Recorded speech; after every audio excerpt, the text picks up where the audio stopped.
अस्सलाम वालेकुम, welcome back to my YouTube channel.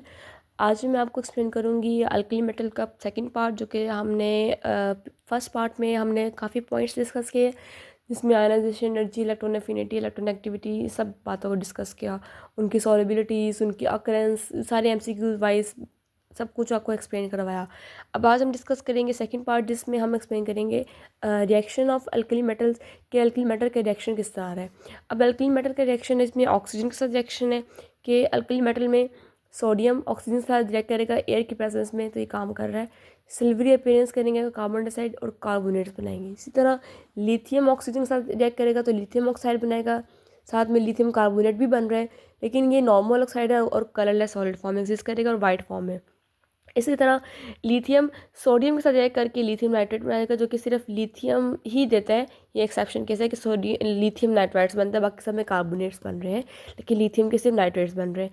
Cationic radiance की बात की जाए, कैटायनिक रेडियस लिथियम का स्मॉल है और एनायनिक रेडियस सोडियम का नाइट्रोजन का स्मॉल है, और they form the stable ionic compound nitrites.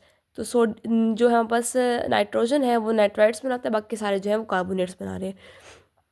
जबकि अदर जो हैं मेटल्स, उनके कैटायनिक रेडियस ज़्यादा है और एनायनिक रेडियस जो है वो स्मॉल है, क्योंकि वो आयनिक कंपाउंड नहीं बनाते। लिथियम और नाइट्रोजन जो है वो आयनिक कंपाउंड्स बनाते हैं, बाकी सारे आयनिक कंपाउंड्स नहीं बनाते।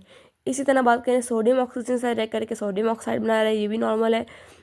और जबकि सोडियम का एक और रिएक्शन है, ऑक्सीजन से रिएक्ट करेगा जब एक्सेस सप्लाई ऑफ ऑक्सीजन होगी, तब ये पर ऑक्साइड की फॉर्म में एक्सिस्ट करेगा और लिमिटेड अमाउंट ऑफ ऑक्सीजन की प्रेजेंस में या पे एयर की प्रेजेंस में नॉर्मल ऑक्साइड बनाएगा।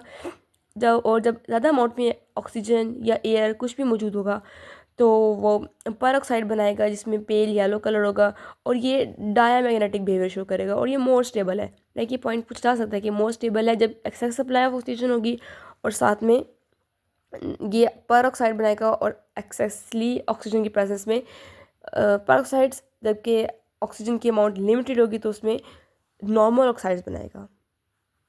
नेक्स्ट है मेरे पास पोटेशियम, रुबीडियम एंड सीजियम।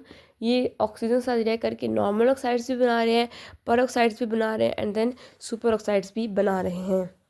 लेकिन इसमें बात करें, मोर स्टेबल जो है वो हमारे पास सुपर ऑक्साइड्स होंगे, और इनका ऑरेंज येलो कलर होंगे और पैरामैग्नेटिक बिहेवियर शो कर रहे थे, जबकि पिछले हमने बात किया था सोडियम, वो डायमैग्नेटिक बिहेवियर शो कर रहा था। इसी तरह नॉर्मल और पर ऑक्साइड्स की बात करें, वो लीस्ट और अनस्टेबल होंगे।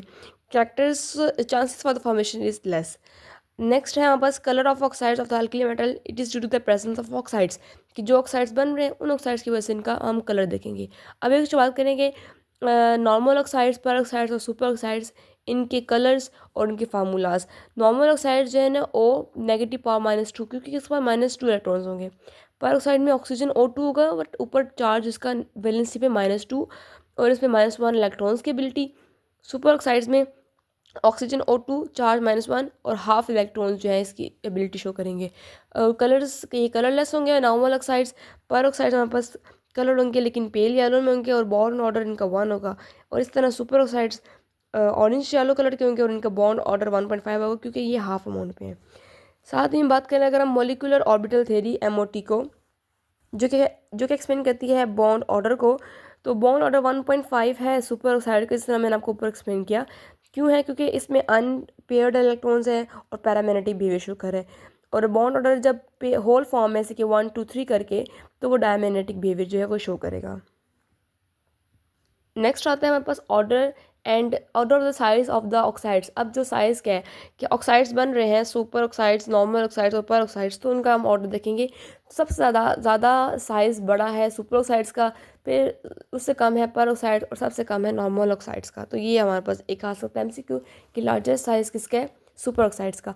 इसी तरह लिथियम का स्मॉल है। ये जनरल बातें आप इनको अगर आप देखना चाहिए गो थ्रू कर सकते हैं, इसमें कोई इतनी रॉकेट साइंस नहीं है, जनरल ही कॉन्सेप्ट दे रहे हैं। सॉल्युबिलिटी ऑर्डर की बात करें तो सॉल्युबिलिटी सीजियम की ज़्यादा है, उससे कम रुबीडियम की और उससे कम पोटेशियम की, क्योंकि इनकी अट्रैक्टिव फोर्सेस की पे डिपेंड कर रहा है। नॉर्मल ऑक्साइड्स की बात करें तो नॉर्मल ऑक्साइड्स लिथियम जल्दी बना लेते हैं, क्योंकि इनडायरेक्ट मेथड के ज़रिए भी काम हो रहा है। इनकी ये रिड्यूसिंग पर ऑक्साइड्स एंड नाइट्राइड्स सब कुछ बना सकते हैं। लाइक हमने बात की है सोडियम की नॉर्मल ऑक्साइड्स के साथ, पोटेशियम की, इन सब के ऑक्साइड्स को हम डिस्कस कर रहे हैं साथ ही में। नेक्स्ट मेरे पास है रिएक्शन ऑफ विद वाटर। अब मैग्नीशियम में वाटर के साथ रिएक्ट करेगा तो मैग्नीशियम रिएक्ट करके हाइड्रोक्साइड बनाएगा। ये हाईली एक्सोथर्मिक रिएक्शन है, लाइक क्योंकि हाइड्रोजन गैस भी इवॉल्व हो रही है, और बस जनरल बात इसमें यही आ रही है। इस तरह लिथियम की बात करें तो इसमें हाइड्रोजन गैस इवॉल्व हो रही है, और ये भी एक्सोथर्मिक है क्योंकि हीट एनर्जी निकली है, बर्निंग का प्रोसेस, इग्निशन का प्रोसेस हो रहा है।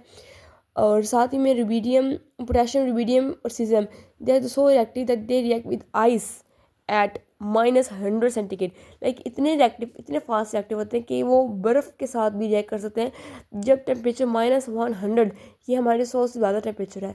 इस टेम्परेचर पर भी ये एलिमेंट्स, ये मेटल्स आइस के साथ रिएक्ट कर सकते हैं। ऑर्डर ऑफ रिएक्टिविटी की बात की जाए तो इसमें सीजियम का गेन, रुबीडियम, सीजियम, रुबीडियम और पोटेशियम इनका ज़्यादा है, -100 में टेम्परेचर इनकी एक्टिविटी बहुत ज़्यादा आ रही है। नेक्स्ट हमारे पास आ रहा है कि रिएक्शन विद क्लोरीन, जिसमें एक मेटल है, एम से मेटल है, मेटल क्लोरीन से रिएक्ट करेगी तो मेटल और क्लोराइड की बन रहे हैं, हैलाइड्स बन रहे हैं हमारे पास। अब ये हैलाइड सोडियम ने किया तो हैलोजन, सोडियम क्लोराइड बन गया, लिथियम क्लोराइड बन गया, और ये स्लोली रिएक्ट करेंगे 25 सेंटीग्रेड टेम्परेचर पर। अब बात करें कि मोल्टन सोडियम है, लाइक पिघली हुई हालत में है, तो ये बर्न करेगी विद क्लोरीन और हमें ब्रिलियंट येलो फ्लेम देगा। तो ये एक इंपॉर्टेंट पॉइंट है कि मोल्टन सोडियम हमें येलो कलर का ब्रिलियंट येलो फ्लेम देती है। और क्लोरीन का खुद का कलर क्या है, पेल येलो गैस है, और सोडियम मोल्टन फॉर्म में और क्लोरीन ये आपस में रिएक्शन करके हमें सोडियम क्लोराइड दे रहा है। एक्सेप्शन केस यहाँ पे देखा जाए तो लिथियम क्लोराइड के अलावा बाकी सारे जो है एंडोथर्मिक है, हीट को एब्जॉर्ब करते हैं, जबकि लिथियम क्लोराइड इसकी हीट ऑफ सॉल्युबिलिटी या फिर हीट ऑफ सैचुरेशन जो है वो नेगेटिव फॉर्म में और वो एक्सोथर्मिक स्टेट जो है वो शो करेगा। इस तरह ये कंपाउंड्स की इनकी हीट ऑफ सोल्यूशन दी हुई है हमें, लिथियम की नेगेटिव में है, लाइक वो एक्सोथर्मिक है, बाकी सारे पॉजिटिव में है, वो एंडोथर्मिक रिएक्शन है। तो नेक्स्ट टॉपिक हमारे पास आता है साथ ही में कि आइडेंटिफिकेशन ऑफ अल्कली मेटल्स, कि हम अल्कली मेटल को आइडेंटिफाई कैसे कर सकते हैं। तो प्योर मेटल की बात करें तो प्योर मेटल हमारे पास मेल्टिंग पॉइंट प्योर मेटल में। फ्लेम टेस्ट की बात करें कि are alkali metal give flame test, analytical process आ जाएंगे, and based on the element characteristics they show emission of the spectrum. Like इनमें फ्लेम टेस्ट भी है और स्पेक्ट्रम को भी ये शो ऑफ करते हैं।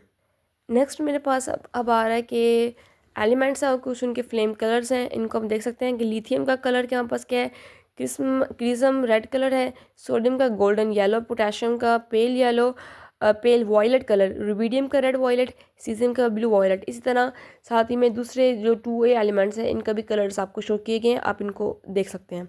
फिर मैंने एक और अगेन डिफरेंस लिख दिया लिथियम का दूसरे एलिमेंट के साथ, क्योंकि लिथियम एक एक्सेप्शन प्रॉपर्टी शो करता है क्योंकि उसकी चार्ज डेंसिटी ज़्यादा है, उसका साइज़ भी डिपेंड कर रहा है और उसकी यूनिक बिहेवियर है। लिथियम हार्डेस्ट मेटल है, लीस्ट एक्टिव है मेल्टिंग पॉइंट पे। इस तरह इसके नॉर्मल ऑक्साइड बनते हैं, ये स्लो रिएक्ट करते हैं वाटर के साथ, जबकि बाकी जो है विग्रसली रिएक्ट करते हैं। इसी तरह वो हार्ड है तो ये सॉफ्ट है, ये लीस्ट एक्टिव है तो ये हाईली रिएक्टिव है। इनके नॉर्मल ऑक्साइड्स बनते हैं, इनके नॉर्मल पर और सुपर ऑक्साइड्स सब बनते हैं। वाटर के साथ स्लोली रिएक्ट करते हैं और वाटर के साथ विग्रसली रिएक्ट करते हैं बाकी अल्कली मेटल्स। लिथियम हाइड्रोक्साइड है वो अनस्टेबल हैं, कार्बोनेट्स अनस्टेबल हैं, इस तरह नाइट्रोजन अनस्टेबल हैं, जबकि बाकी अल्कली मेटल्स के सारे हाइड्रोक्साइड्स हैं, कार्बोनेट्स हैं, बाइकार्बोनेट्स, नाइट्रेट्स, वो सब के सब स्टेबिलिटी में आ जाएंगे। साथ ही में आएगा कि lithium has negative heat of solution, इसकी हीट ऑफ सोल्यूशन कम है, जबकि दूसरों की हीट ऑफ सोल्यूशन पॉजिटिव में आ जाएगी, क्योंकि ये वाटर से रिएक्ट करेंगे और चार्ज में कन्वर्ट हो जाएंगे, नेगेटिविटी शो करेंगे, और ये एक्सोथर्मिक है और ये हैलाइड्स के साथ स्लोली रिएक्ट करते हैं, जबकि ये विग्रसली रिएक्ट करके अपना रिएक्शन शो करते हैं। इसी तरह लिथियम हाइड्रोक्साइड जो है, लिथियम ऑक्साइड जो वाटर में कन्वर्ट हो रहा है, इस तरह लिथियम ऑक्साइड्स और कार्बोनेट्स में कन्वर्ट हो रहा है। ये एक जनरल बात लिखी हुई है मैंने कि मेटल्स के बारे में, मेटल्स में हेक्सागोनल पैक्ड स्ट्रक्चर भी होते हैं और क्यूबिक स्ट्रक्चर भी होते हैं। लूजली पैक्ड भी होते हैं, इनके दरमियान एम्प्टी स्पेसेस है, इनका मेल्टिंग पॉइंट कम है। ये एक्सेप्शन पॉइंट है किस तरह कि इनके अंदर एम्प्टी स्पेस ज़्यादा होने की वजह से इनका मेल्टिंग पॉइंट कम हो जाएगा, सिंपल बात है। इसी तरह इनकी रिएक्टिविटी ज़्यादा है। ये हम बात करें मैग्नीशियम की, और इनके अंदर लेस स्पेसिस आ रही हैं। एक और पॉइंट है लिखा हुआ है साइड पे कि lithium it not react with acetylene, तो ये आपने ध्यान रखना है कि लिथियम एसिटाइलिन के साथ रिएक्ट नहीं करता। So this is all about today's second part of the alkali metal. इंशाल्लाह नेक्स्ट वीडियो में हम डिस्कस करेंगे अल्कलाइन अर्थ मेटल्स। तो अपना ख्याल रखिएगा और अपने स्टडीज़ पे कॉन्सेंट्रेट करें, और अब अगर आपको मेरी वीडियो पसंद आए तो आप इसको लाइक करें। अगर आपको मेरे नोट्स अच्छे लगे हैं, मेरे नोट्स आपको फ़ायदा दे रहे हैं, तो आप प्लीज़ इसको हो सके ज़्यादा से ज़्यादा शेयर करें, कमेंट करें मुझे। और अगर कोई कन्फ्यूज़न हो तो आप फ्रीली मेरे से पूछें, तो आपको मैं उनको एक्सप्लेन कर दूँगी। Thank you so much for watching me. अल्लाह हाफ़िज़।